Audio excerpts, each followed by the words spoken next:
we want the dating experience to lead to a relationship. So anytime it doesn't, we get mad every time. Yo, party people, it's Ashley of SingleWomenChronicles.com, where I encourage single women to be the best version of themselves through healing and avoiding certain pitfalls in dating, love, and relationships. And today's episode is brought to you by my book series, Single Women Chronicles, an Atlanta love story kinda. This is a fiction novel, and it is based off a young lady named Ariana who got everything but a man, y'all, because her ex just broke up with her just out of nowhere because he decided to go back to some other chick. Then she meets this guy named Mo, and Mo seems to be amazing, but is he, or is he holding a secret? And then, of course, she got this whole situation in Benihana where she gets into it with somebody baby mama. Oh my God, it is just a lot. So you can get into this book series today right now. There is a free copy of book one because there are 2 books out right now. You can get that on Books on Google Play right now, the ebook, but you can also get the physical copy on Amazon. If you don't really get into the reading thing, you can listen to it on Audible, but you need to get into it today. Get Single Women Chronicles, an Atlanta love story kinda written on, okay? Written on. Today, we're going to talk about reasons you hate dating. Here is why you hate dating. Because I keep hearing people say they hate dating. Like they hate it, they hate it, they hate it. Before we get into it, let's talk about this TV show, The Ultimatum. Do you guys watch The Ultimatum on Netflix? I watched The Ultimatum on Netflix. First of all, Netflix is very disrespectful. I'm going to tell you why they're very disrespectful. Before The Ultimatum could walk, Owns put a ring on it, had to run, okay? Okay? Because they stole the whole idea. In my mind, they stole it from Oprah's network because put a ring on it. It's literally the same show. They just put it on Netflix with Vanessa and them and pass it off as a new show. So put a ring on it. The couples come in and they date other people, but they don't go home with these other people. They're still with their folks. Great thing about Put a Ring on It is they have you with a therapist because these folks need therapy. These folks need therapy. If you are issuing an ultimatum, you need therapy. Point blank in the period. Something going on. Something going on. Y'all need couples therapy, separate therapy, something. Something's going on. Most of the time you need both. But the ultimatum, of course, they bring these funky folks on and they got a date within the circle. See, on Put a Ring on It, they date without the circle, outside of the circle, which I think that's a better option because with the small form of the circle, you don't really know, if you're going to connect. But if you are not watching The Ultimatum, please watch it. Now, if you're watching The Ultimatum and you have not gotten through episode 7, spoiler alert. Spoiler alert, fast forward, okay? Fast forward to maybe, because I'm probably going to spend about 5 minutes talking about this. Fast forward to minute 8. Skip on over this because I don't want to ruin it for y'all. But I'm about to get into it. First of all, Lisa, you raggedy. Okay? Lisa, you raggedy. The reason you raggedy is because you put your hands on a man on national television. I do not condone domestic violence any form or shape. I don't care if it's a woman hitting a man or a man hitting a woman. I don't like it. And she's also raggedy because Raya was over there minding her business, following directions. And she called Raya a roach. I had to rewind to see that if I heard it properly. That girl, Lisa, called that girl Raya a roach. Are you serious? You don't need to be on a TV show. You need to be in a straitjacket. That's what you need to be in. And like, usually I wouldn't judge people so heavily because this is a reality TV show and, things happen and you don't know how they edit things. But you cannot edit calling somebody a roach and putting your hands on somebody. So, baby, you're raggedy. I don't like that. And I'm mad at producers for even airing that. I know you want drama, but you literally let this girl hit this guy on TV and y'all went outside. You could tell he used to it because he was so calm and y'all went outside trying to calm her down as if she was in the right. Make it make sense. It don't. So that really, really grinded my gears because I don't like to see domestic violence on TV because if it was Brian hitting Lisa, all heck would have broke loose. y'all would have shut the cameras down. Y'all would not have even aired that. But because she's putting her hands and mushing this man in the face, y'all are allowing it. And y'all are allowing her to talk crazy to Raya. Raya better than me. Raya better than me. Because I would have lit her up. I would have lit her up. But Raya is a very classy lady. My class would have went right on out the window after she called me a roach. That's all I'm saying. Anyway, so nobody on that show need to be together.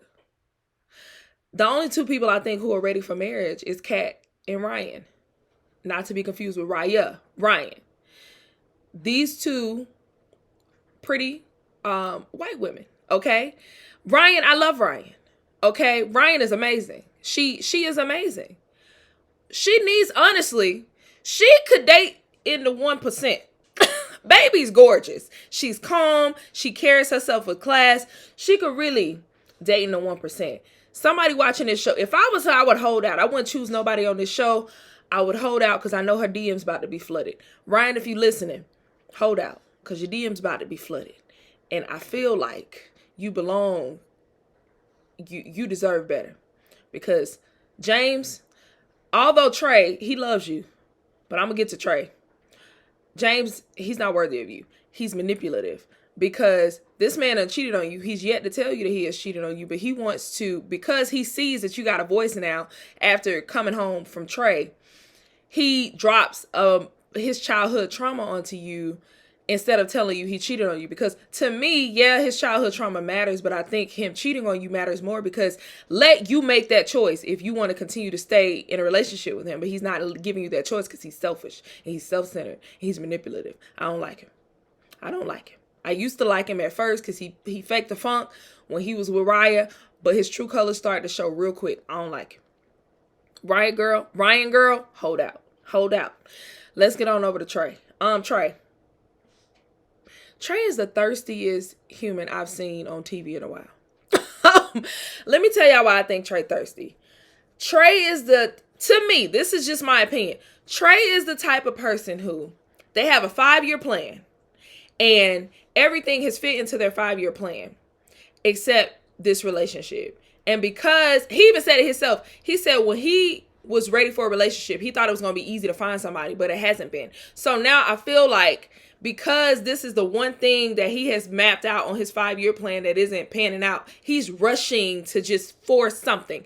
I say that because he talks the same way to everybody. He literally sat up in Lisa's face after seeing her hit this man and said that she's the ideal woman. Who the ideal woman? Who? You really saying a woman who's just an abuser on TV, cussing folks out, hitting folks, is the ideal woman? What? What are you talking about? Then he called her beautiful. Then talk about Ryan. She all beautiful. Now Ryan is dope. But he's just really thirsty. Like, I feel like whoever can fit into his picture, he will wife them because he's just trying to check a box. He's not trying to marry the right woman. He's just trying to marry a woman who will check the boxes in his 5-year plan. That's really it. He's so thirsty to me. I would love for him to take a moment, sit back and just be single, go out, date, figure out what he actually wants outside of marriage. Like, why do you even want marriage? What do you think marriage means? Because I think he think it means like status. Like, my life is complete once I get married. But like, do you realize marriage is hard?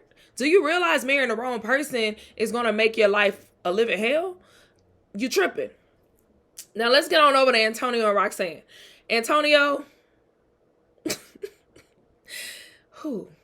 so many things to say about him, but I'm going to say this.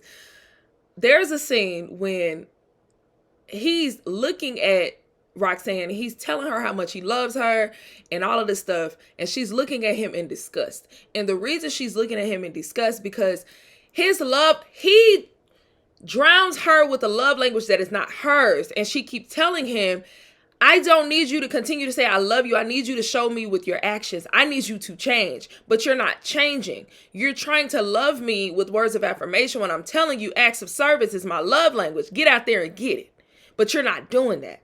And you're trying to guilt trip me into staying with you.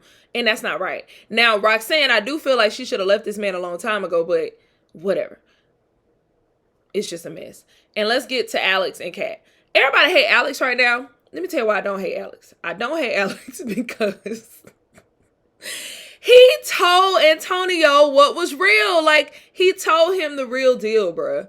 And sometimes you need that person to tell you what's real, because Roxanne has been down in this man this entire season, and nobody's been telling him. And Alex told him straight up, and Antonio's so in denial, talk about the parents is lying. Why would his parents lie to you? That's stupid. Ooh, child.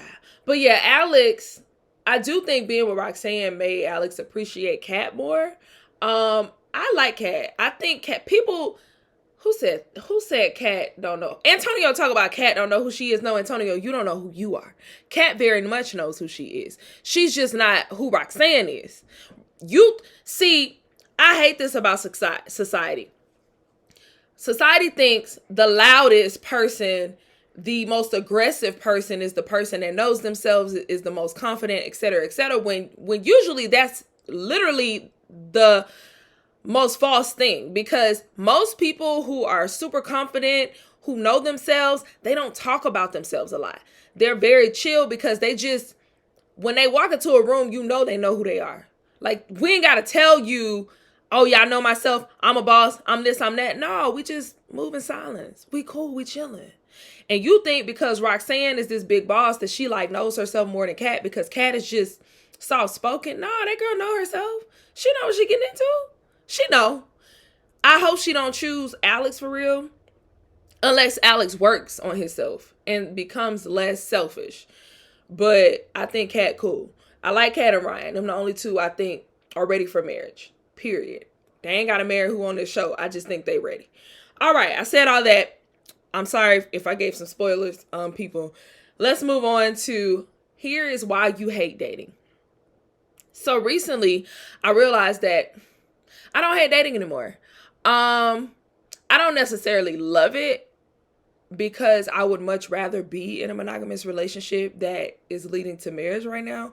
But I don't hate it anymore. I used to dislike it highly, but I don't anymore. And I realized the reasons I hated dating. Number one reason I hated dating, I was rarely getting approached. I didn't know what was going on. I'm like, I know I'm not ugly. What is happening? And then when I put on my fine linens and would go outside and people wouldn't approach me, I'd be like, what is going on? I see this person staring at me. Why he not talking to me? What is happening? What is going on here? And I feel like when you get in that season and you get rarely approached, you start to question yourself. You start to wonder, like, dang, where the people at? Why ain't nobody approaching me? So what I realized, so lately I have been getting approached a lot. And I get it. There are seasons. So back in the day, me and my homeboy used to call when we get approached a whole lot, our hot season. Okay. We used to call it our hot season. And I feel like right now I'm in my hot season.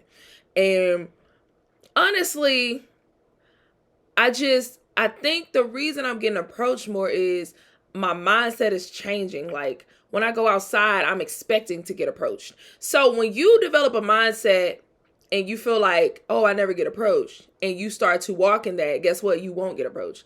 But nowadays, I literally go places expecting to get approached. Like, I'm recording this on a Sunday. I'm going outside later. I know I'm going to get approached today. Like, I know I am. Like, I'm going to report back to y'all next week. I know I'm going to get approached today. So it's like, I know this and I expect this. So when you're not getting approached, you will have a tendency to hate dating. But sometimes you got to stop telling yourself, I'm not going to get approached. You got to start expecting to get approached in order to get approached, if that makes sense. I'm telling y'all, the mind is powerful. Like, my homegirl told me she got COVID the other day. As soon as she told me she got COVID, my throat started hurting. The mind is powerful. like, the mind is powerful, okay? Number two, if you getting approached, you're not getting asked out. You hate dating because these fools ain't asking you out. These people are not asking you out. And that can suck. Because you go on dating apps and you're talking to these people and they are, I'm going to tell you right now, these fools is bored, especially on dating apps. I hear this a lot from people specifically on dating apps. And you got to understand, a lot of men on dating apps are only on there because they are bored. Like, I can play a video game or I can get on a dating app and just talk to random females to pass time. That's how they look at it. A lot of men on dating apps are not looking for love. They're looking to waste time because they're bored. Like, so if you're on a dating app and you talking to this guy and he's talking to you, and he's not trying to ask you out, not trying to take things further, and even if y'all are texting and he's not asking you out or trying to see you, it's because he was bored when he talked to you. It's really that simple. I'm sorry to be the bearer of bad news. I've realized this from just talking to many homeboys. Like, dudes be bored. They don't be caring. So if you're rarely getting asked out, if you see that sign, just cut it off. Because wasting your time hoping, praying, wishing this person gonna ask you out and they're not gonna ask you out, just cut it off. And just start taking yourself out. I've been outside a lot this summer. Okay? And I'm proud of it. I am proud of being outside. Take yourself out. Go have fun with friends. Go have fun with female friends, male friends, all the friends. Go have fun with yourself. Sometimes just take yourself out. I went out by myself last Tuesday to Boogaloo. I was about to leave. And guess what happened? I got approached. Somebody came up to me and said, "Where you going?" "No, you're not. Give her her car keys back. She's coming to my section," because I expect to get approached. And when I'm outside, I was outside having fun. And then I got approached and I got asked into a section. That's what happens. You gotta put it out there. Okay. Number 3 of why you hate dating. Bad experiences back to back that lead to dating disappointment. I see a lot of posts on social media about people saying they hate dating because they like somebody, it didn't go well, and then they're like, "Oh, I hate this. This sucks. This is stupid. This is the second time this happened to me this year." And I think it clicked to me this year that we take dating too seriously. Like, I think because we want the dating experience to lead to a relationship. So anytime it doesn't, we get mad every time. Let me break this down a little bit more. Every dude or person you date, you expect them to be something. And every time it doesn't work out, you're disappointed, as if your chances at dating or your chances at a relationship have failed. And that is not the truth.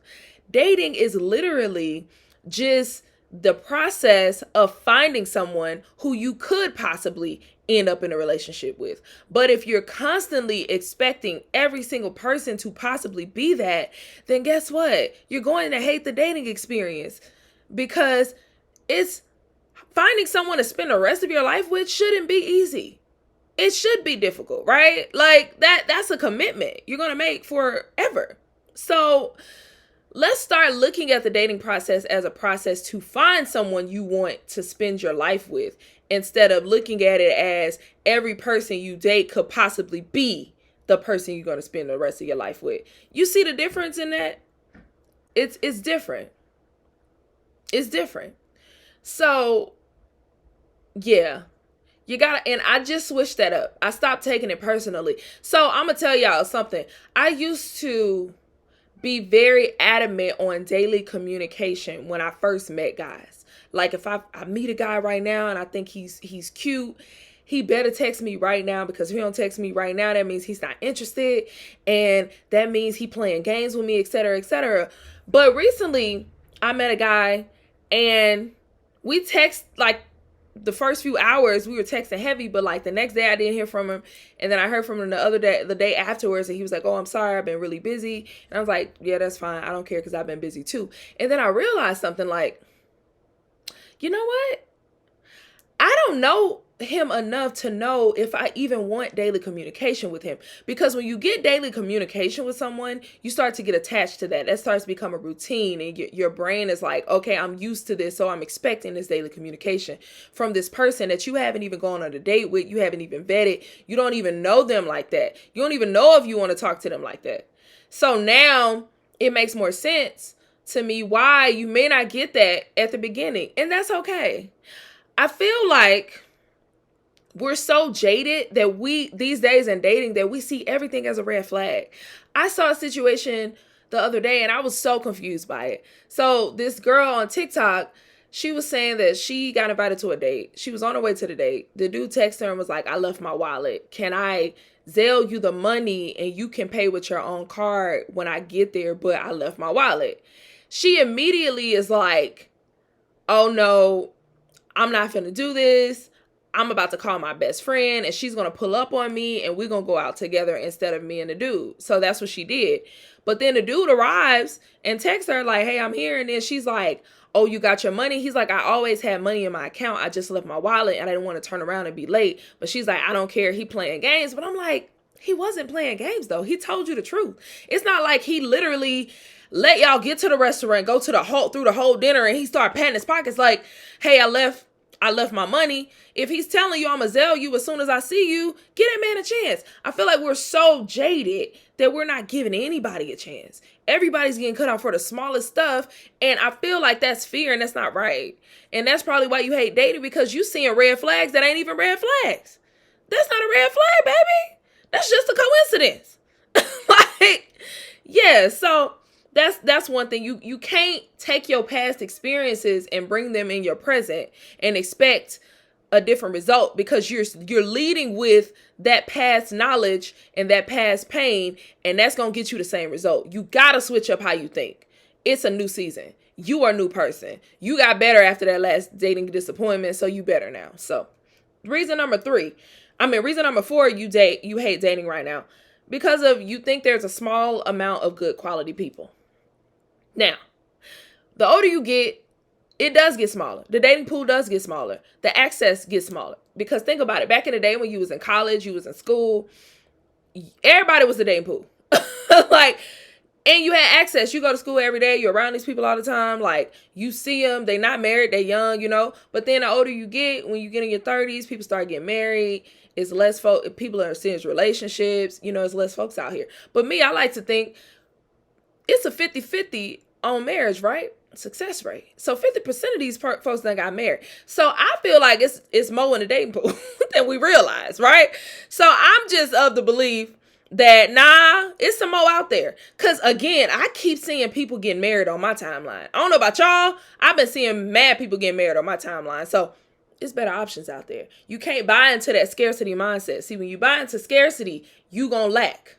But when you start to think abundance, you're going to get some abundance and some overflow. Okay? Think about it. Number 5, the reason you hate dating is because you say you hate dating. It's hard to enjoy something that you are speaking negatively about. If you hate, like, say, for example, you keep telling yourself you hate working out. So every single day you wake up to work out, you dread going to the gym. Sometimes you don't go because you keep telling yourself, I hate working out. You got to start saying, I love working out. I enjoy it. You got to trick yourself into believing that. Like, you got to trick yourself into believing it, because you speaking negatively about it. And I get it. It's so much. And then when you start talking bad about it, notice your algorithm change. Your algorithm starts to pop up on the worst dating experiences. Oh, story time on how this dude tried to play me. This date sucked, and et cetera, et cetera. And then you filling your mind with all this negativity and not positive. Of course, you're going to hate dating. Like me, yeah, I see the negative stories because I enjoy them. I like the testimony. I love to pull nuggets out. Maybe I can share with y'all. But also, I'm listening to Dear Future Wifey every week. I'm talking to people who are in successful marriages, and I'm like, what are y'all doing? How y'all doing? I'm reading books on marriage and how it's good. And, and I'm telling myself affirmations and thanking God in advance for my future husband. Like, you can't say you hate something and expect to enjoy it. No, you're going to continue to hate it. So you got to start speaking differently about your love life. So, yeah, I think next week I want to talk about how to love your dating experience and give some affirmations, because I feel like the way we speak about something is the way that it will be, because even the Bible says life or death is in the power of your tongue. And I really want to shift over, because I feel like there's this great divide between Black men and Black women, and it's really among the single people. And if we continue to only see the bad in the dating experience, we're only going to hurt each other, because we're not coming together. We have to start to think positively so we can end up together, because that's the goal. We both want the same thing. We're just yelling at each other. But no, I want y'all to think positively about this thing so y'all can have different results, because it begins with your mind and that leads to your speech, and what you speak will be. Point blank in the period. All right. I hope I helped y'all out today. Until next time. Bye.